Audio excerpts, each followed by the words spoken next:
The broadcast is now starting. All attendees are in listen-only mode.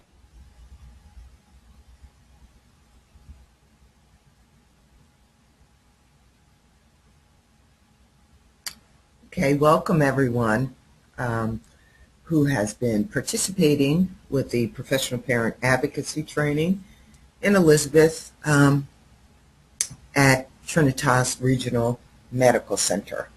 We are continuing with our last class in which we ran out of time.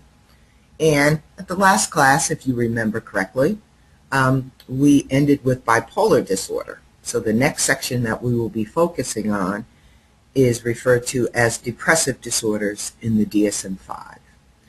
The overall title of this training is Understanding Childhood Mental Health Challenges and the DSM-5.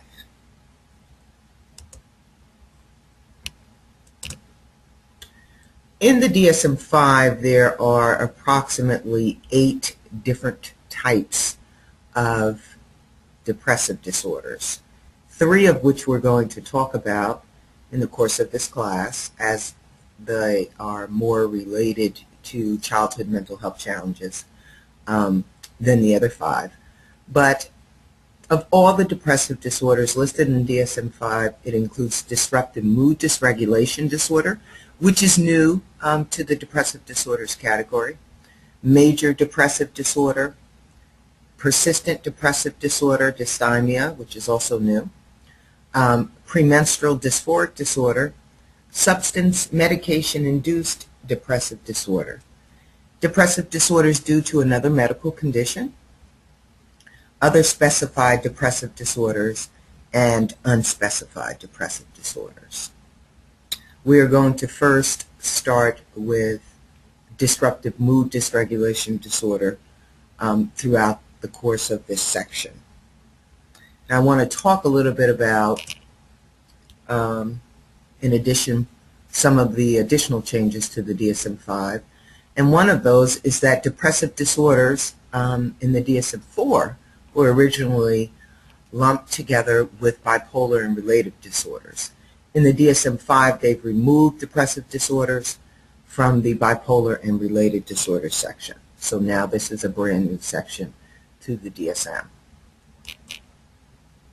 When we talk about depressive disorders in general, there are some common features and commonalities that are shared by all of the disorders. The most common feature is the presence of a sad, empty, or irritable mood, in the case particularly in children, accompanied by significant cognitive changes that affect the child's capacity to function. Okay? Depressive disorders involve negative and inaccurate thoughts about oneself, as well as their future. The disorder is characterized by a low mood, decreased energy, decreased interest, and sometimes, again, irritability. The disorder can adversely impact the child's relationships with others.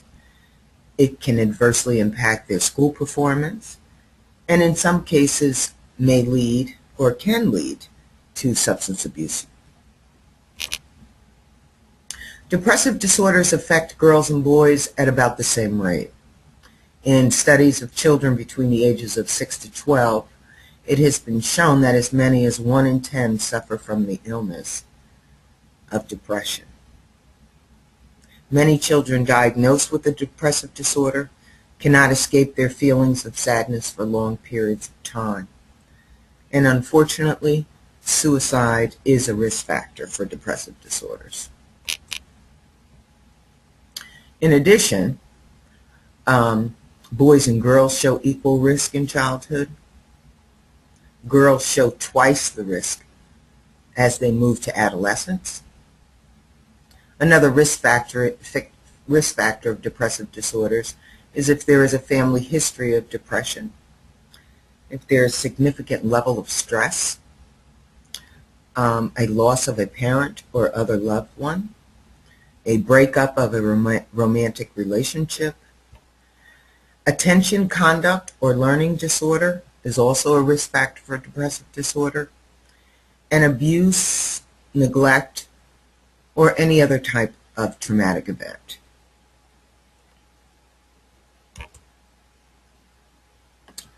Some of the changes in the DSM-5 specific to disruptive mood dysregulation disorder is that it is a new diagnosis.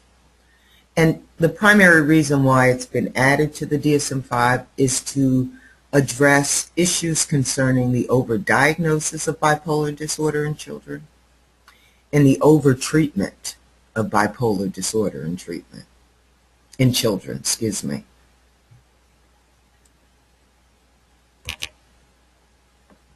The core feature of disruptive mood dysregulation disorder is chronic, severe, and persistent irritability. There are frequent episodes of extreme behavioral discontrol in children diagnosed with this disorder. It may also include frequent temper outbursts, which can be verbal or behavioral. They must happen 3 or 4 times per week over a period of 1 year, and it must be present in at least 2 settings. This disorder includes chronic, persistently irritable or angry mood that occurs between the temper outbursts. Disruptive mood dysregulation disorder is not diagnosed in children under the age of 6. The onset of the disorder must occur before 10 years of age. And prior to adolescence, disruptive mood dysregulation disorder is more common in children than bipolar disorder is. Another point that's interesting to note is that as children who are diagnosed with this disorder mature into adolescence and adulthood, they typically develop major depressive disorder or anxiety disorder rather than bipolar disorder. Okay? So disruptive mood dysregulation disorder takes a different course. There are higher rates of disruptive mood dysregulation disorder in males and school-aged children rather than in females and adolescents.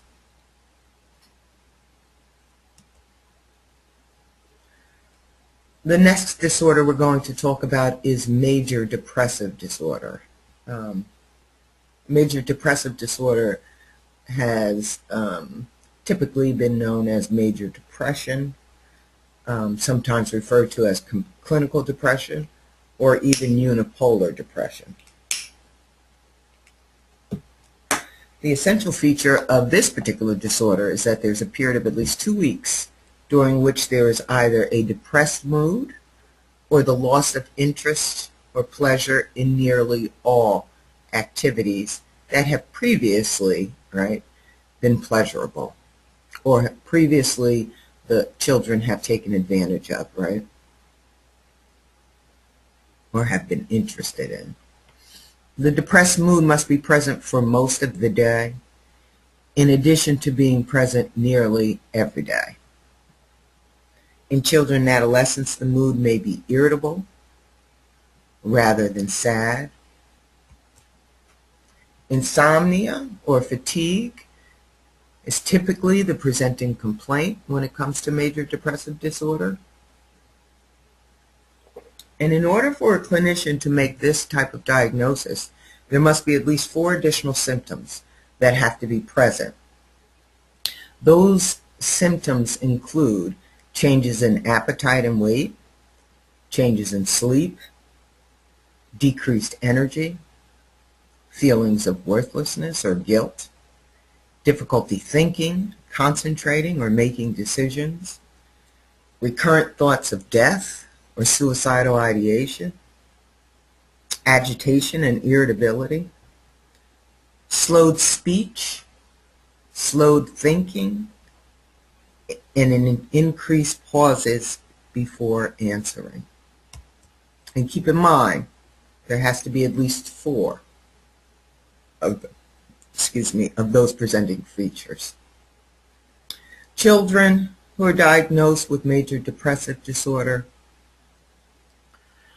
are typically 1.5 to 3 times more likely to have had that diagnosis if they have a parent or sibling diagnosed with major depression than those who do not have a parent or sibling diagnosed with major depression.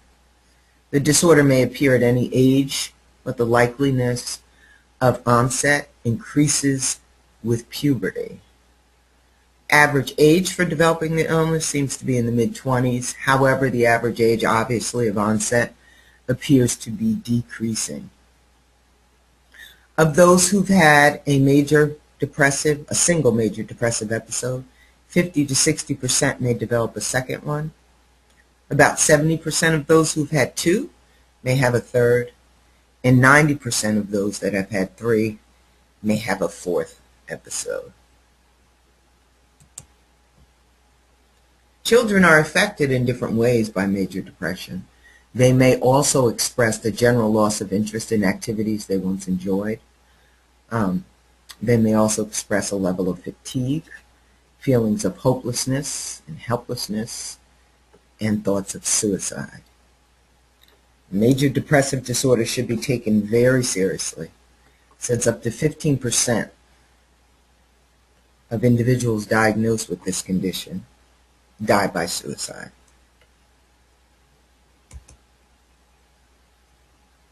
The next disorder that we're going to talk about is persistent depressive disorder, or dysthymia. As far as the DSM-5 is concerned, this diagnosis is new to the DSM-5, and it includes a combination of both the DSM-4 category of chronic major depression and dysthymia. Okay? So the new term being persistent depressive disorder.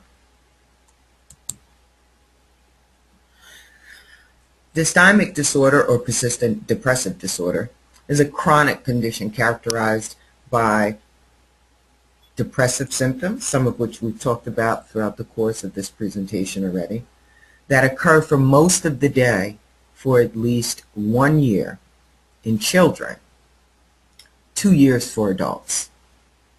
During this 1 year period for children or adolescents, any symptom-free time cannot last longer than 2 months. Particularly in children, again, the mood may be irritable rather than depressed. Persistent depressive disorder includes the presence of 2 or more of the following in order for a clinician to make this diagnosis.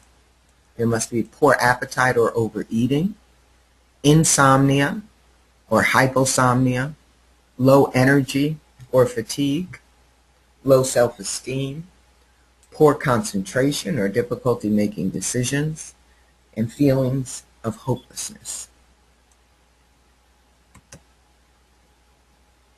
Symptoms become part of the child's day-to-day life and experience, particularly in the case of early onset.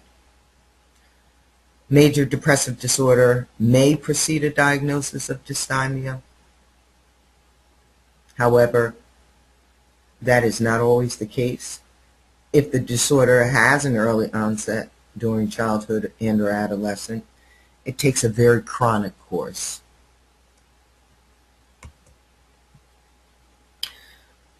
Persistent depressive disorder is often associated with impaired school performance, poor social interaction, low self-esteem, poor social skills, and a pessimistic attitude.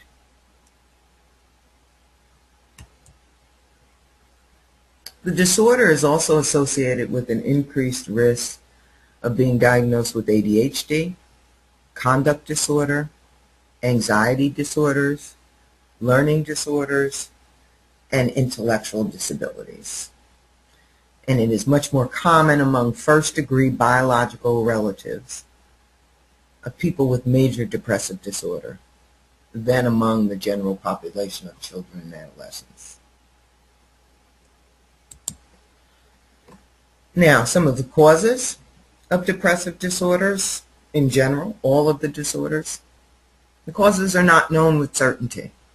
However, there are certain things that scientists believe to be contributing factors, and those include the biologically inherited factor, right, genetics, traumatic or difficult life experiences that have happened, such personal attributes as difficulty managing stress, pessimism, hopelessness, low self-worth, and the interaction between genetics, trauma, and coping styles. Some common myths about depression that we should be aware of.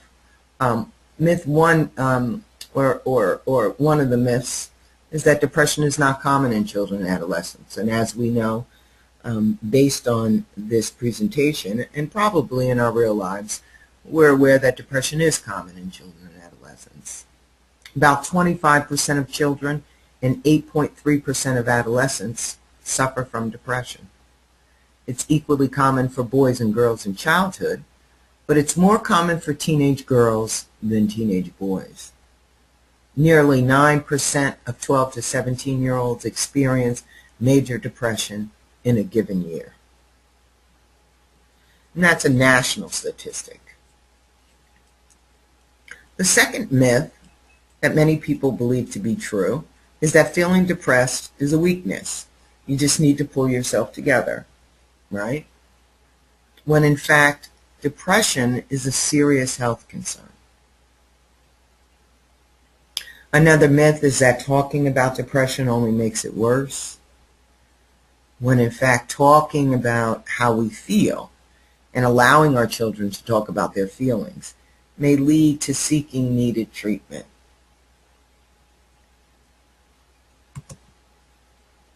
In the state of New Jersey, we have some youth suicide rates that I wanted to share with you. Youth suicide in the state is the fourth leading cause of death for New Jersey's youth. And that comes from the CDC. There were 218 total suicides from 2007 to 2009. So over a course of 2 years, there were 218 total suicides between the ages of 10 to 24.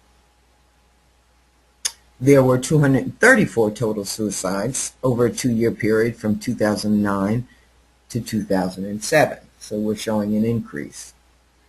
69%, or 162 children, of the 234 suicides were young people between the ages of 19 to 24. The primary method of suicide for ages 10 to 14 during 2009 to 2011 was hanging, strangulation, and suffocation. Now, in addition, every month in the state of New Jersey, 70 youth make a suicide attempt that's serious enough for them to be hospitalized. And over 40% of the suicide attempts by New Jersey minors are subsequent to previous suicidal behaviors.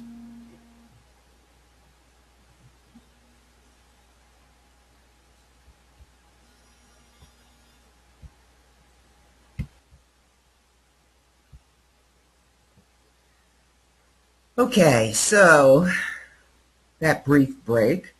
Again, we were talking about New Jersey youth suicide rates. Every month, 70 New Jersey youth make a suicide attempt serious enough for hospitalization. And over 40% of the suicide attempts by New Jersey minors are subsequent to previous suicidal behaviors.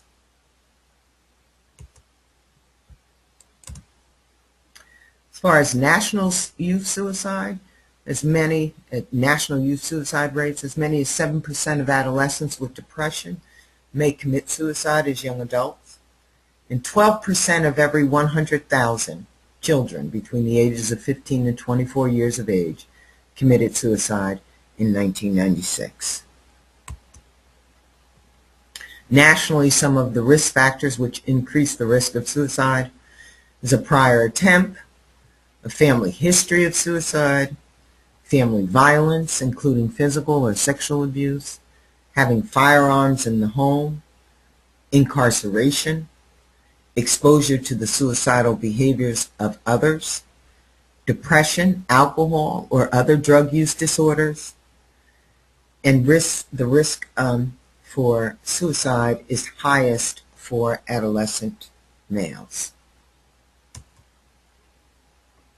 So one of the things that we need to think about as parents and as society in general is how to respond to suicide. Okay? If we see this type of behavior, suicidal behavior, in our children, prolonged feelings of sadness, lack of interest in things that were previously enjoyable to them, changes in appetite and weight, right? Trouble sleeping or sleeping too much. We really need to take the steps to ensure that they have the appropriate services and supports to help them through this period. One of the things that's most important is an early diagnosis and treatment of depression, as well as other mental health and substance abuse disorders.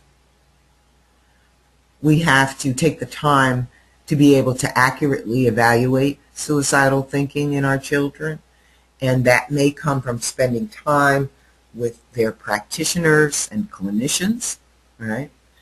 Educating ourselves about depression, its impact, how it presents itself, limiting access to lethal agents in our home, being able to seek medication treatment if necessary, and taking suicidal thoughts, feelings, and impulses very seriously. Okay? We also must seek help for our children in this position. Not leave our child or adolescent unsupervised. We should remove weapons, especially firearms, that are in our home and accessible to our children. We should also remove other medications that are in our home. And finally, calling a crisis team or 911. Now, one of the things that I want the class to think about and share as far as completing this exercise is, what is this experience like in parenting a depressed child? Okay? I have a series of 5 questions.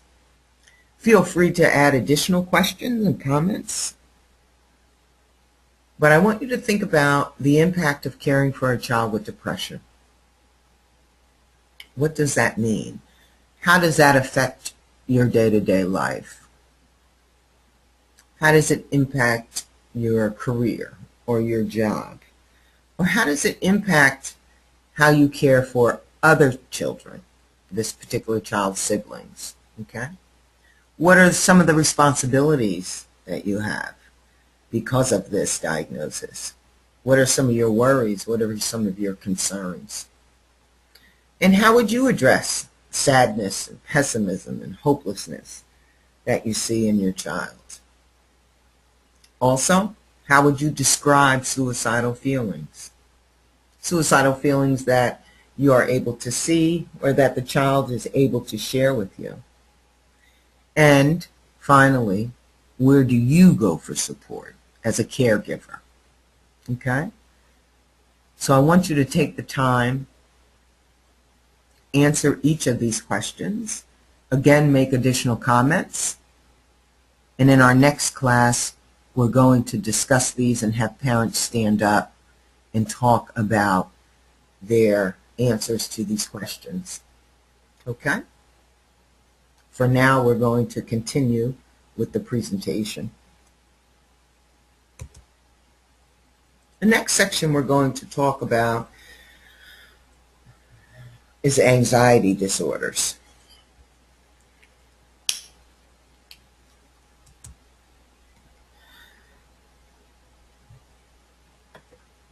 There are 11 separate types of anxiety disorders, or separate diagnoses, right, under anxiety disorders included in the DSM-5. First one is separation anxiety disorder, selective mutism, specific phobia, social anxiety disorder, panic disorder, agoraphobia, generalized anxiety disorder, substance and medication-induced anxiety disorders that are due to another medical condition, other specified anxiety disorders, and unspecified anxiety disorders. For the course of this webinar, we're going to talk about 3 different diagnoses under anxiety disorders, and those are separation anxiety disorder, social anxiety disorder, and generalized anxiety disorder. In general, anxiety disorders include all disorders that share features of excessive fear and excessive anxiety. The DSM-5 chapter on anxiety disorder no longer includes obsessive compulsive disorder. There is now a separate chapter for OCD, or obsessive compulsive disorder, and related disorders. In addition, in the DSM-5, post-traumatic stress disorder and acute stress disorder are now included with trauma and stressor-related disorders.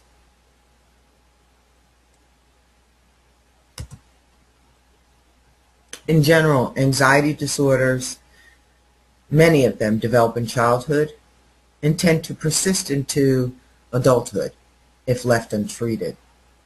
Childhood anxiety is often characterized by overwhelming, chronic, and unremitting fear, worry, and anxiety. There tends to be an excessive self-consciousness in everyday social situations. Many children diagnosed with an anxiety disorder have an intense fear of being watched or judged by others. They have an intense fear of being embarrassed or humiliated by others. Many of them experience physical symptoms like blushing, sweating, trembling, and in some cases nausea. There tends to be an avoidance of social or public situations. Anxiety disorders differ in reference to the types of objects or situations that are feared and avoided, and the content of the associated thought or belief. So I'm going to talk about that one again. Let's go through that, because that's a little thick, right? So different types of anxiety disorders, i.e. generalized anxiety disorders, right? Specific phobia, okay? Social anxiety disorder. They differ in reference to the types of things, objects, or situations that are feared and avoided. Okay? So that's what differentiates different disorders. And the content of the associated thought or belief. So what is believed to be true, or what is thought to be true. So first, it's the objects or situations which are feared and avoided, and then it is the content of the thought or belief that leads us, right, to the fear or avoidance. Now, bear in mind that fear is a response to real or perceived threat, right? So when we feel fearful, we are responding to a real or perceived threat, right? A threat that we perceive to be something that may be hurtful, etc., etc. Whereas anxiety is the anticipation of the future threat. So the feelings that come from anxiety are about what you believe to happen, what you anticipate to happen. Okay? Responses to fear include flight or fight, right? Thoughts of immediate danger and escape behaviors, and panic attacks. Whereas responses to anxiety include muscle tension, vigilance in preparation for future danger, and cautious or avoidant behavior.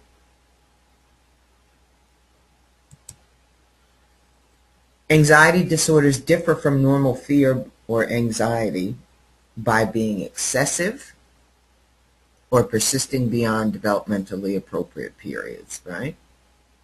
So the disorders So if our anxiety level or our fear level, right, gets to the point where it's excessive, okay, then it then becomes an anxiety disorder. So normal fear, normal anxiety, not unusual. When it becomes excessive or it persists beyond appropriate periods, then it becomes a disorder. It's often stress-induced, and it typically lasts 6 months or more. And in children, it may last in a shorter period of time, shorter duration. Many times anxiety disorders are overlooked and or minimized. They can adversely impact child's relationships with other people, their school performance, and lead to substance abuse. It can co-occur with depression or alcohol and substance abuse, and they occur more frequently in females than males. Parents must realize when it comes to anxiety disorders that children have fears that adults often don't understand. But when they persist, continue, become excessive, or when they interfere with their normal routine, they may in fact have a diagnosable and treatable anxiety disorder. So, very easy to overlook an anxiety disorder in a child.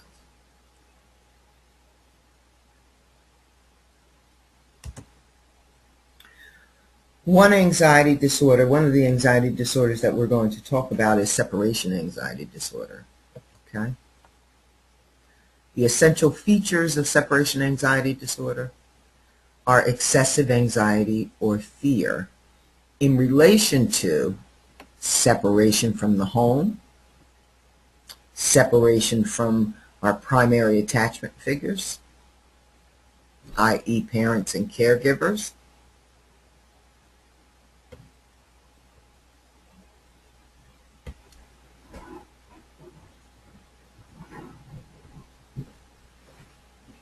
Okay, so we're going to continue with anxiety disorders. We're specifically talking about separation anxiety disorder. Some of the essential features of this particular anxiety disorder are excessive anxiety or fear as it relates to a certain list of circumstances, right? So number one is concerning separation from the home or from an attachment figure. About harm coming to an attachment figure, concerning events that could lead to the loss of or separation from attachment figures. And when we talk about attachment figures, we're specifically talking about caregivers, right? Whomever that may be, okay? Could be a biological parent, could be a foster parent, but whoever the child has attached to. They also have excessive anxiety or fear about being alone or being without the attachment figure. They also have this level of fear and anxiety when they're separated from their home or when the attachment is anticipated or disattachment is anticipated or it occurs. So they have those same feelings of anxiety or fear when they're separate from the home, or it is anticipated that the attachment is going to be, there's going to be a separation of attachment, right? There is a reluctance or a refusal to sleep away from home, and there's excessive anxiety or fear around that, as well as repeated nightmares involving separation, and many times they have physical symptoms when separation does occur.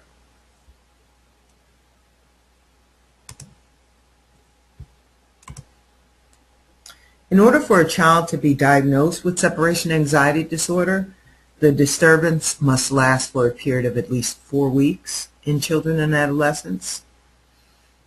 There must be a level of significant distress or impairment in their social, academic, occupational, or other important areas of functioning. And typically children who are diagnosed with separation anxiety disorder are often described as demanding intrusive, and in need of constant attention.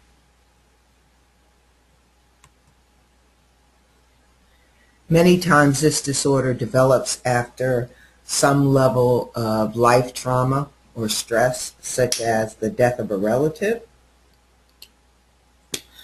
or it could be the illness of a child or a relative, could be a change in schools, could be a move to a new geographical area, it could be immigration. Most prevalent anxiety disorder in children under 12 years of age is in fact separation anxiety disorder. And many times children diagnosed with separation anxiety disorder, there seems to be a level of parental overprotection and intrusiveness that may be associated with the actual disorder.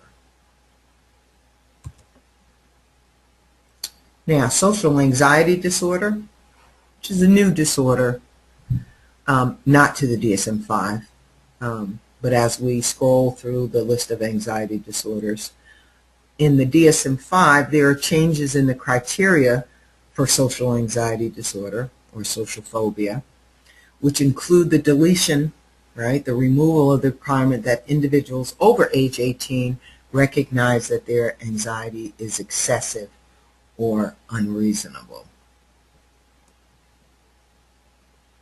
So now for a child, an older child, to be diagnosed with social anxiety disorder, they don't have to meet that particular requirement.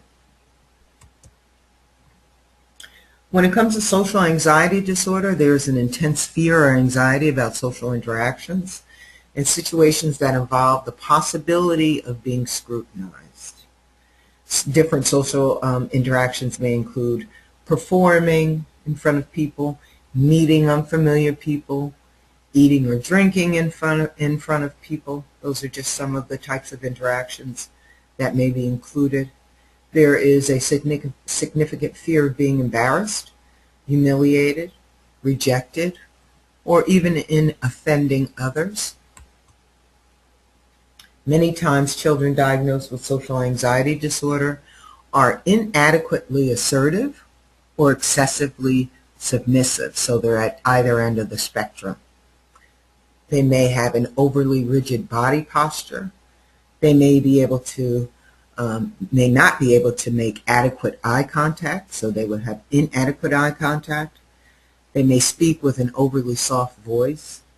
They may appear to be shy or withdrawn.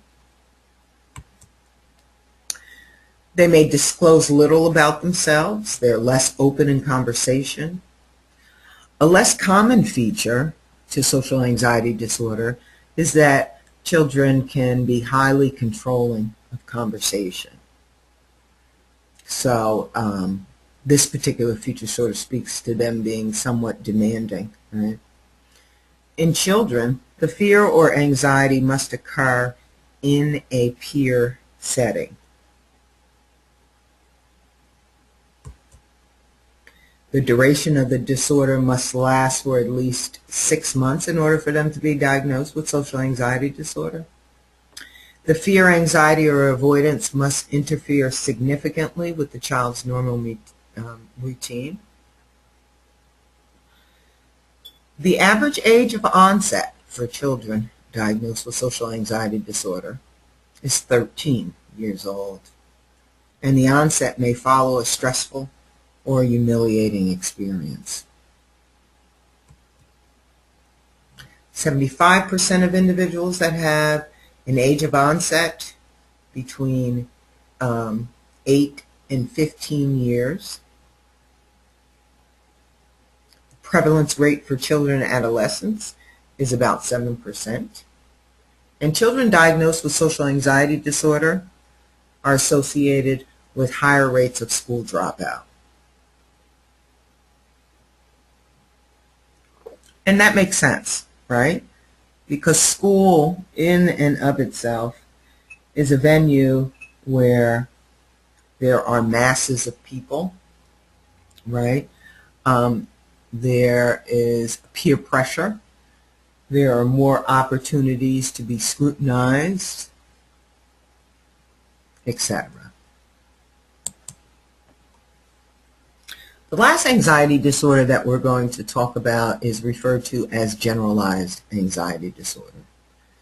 And in children and adolescents, anxieties and worries often concern their performance and competence in school or sports activities, even when the performance is not being evaluated.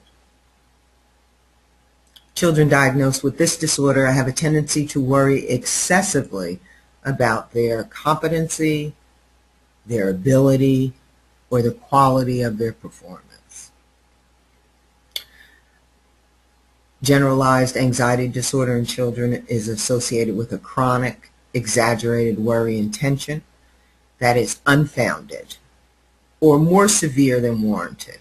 So there's no basis for this worry and tension, right? It's unfounded. Or it may be more severe than actually what has happened. The essential feature of generalized anxiety disorder is excessive anxiety and worry about a number of events or activities. In children diagnosed with this disorder, anxiety and worry are often accompanied by at least one of the following. And I shouldn't say often, they are accompanied by at least one of the following.